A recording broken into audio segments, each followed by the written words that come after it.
Kwanza unajua kuunganisha watu. Naam. Pili unajua hawa watu niendene, sio Waswahili sisi tuna tabu.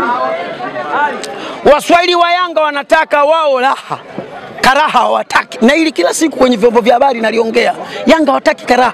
Wao wanataka raha tu. Karaha kwao ni tabu. Siku moja najua ulipotoka au ulishikwa na hasira, ukasema watu wanatoka huko watokako, wameshakula visamfu vyao, wameshakula ugali wao, miogo yao, lakini wanakuja kuongea vitu ambavyo hawavijui. Ni kweli na ndivyo tulivyo. Wala sikupingi na hilo neno liliongea ni kweli.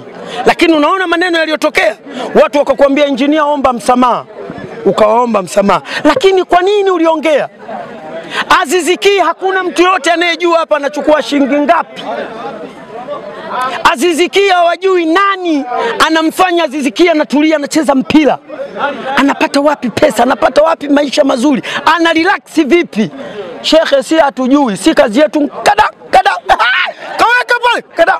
Basi ndio tunachokitaka hicho. Ila mimi nachokuambia wewe umenistiri mimi, hata Mungu na mtume umenistiri. Wallahi umenistiri.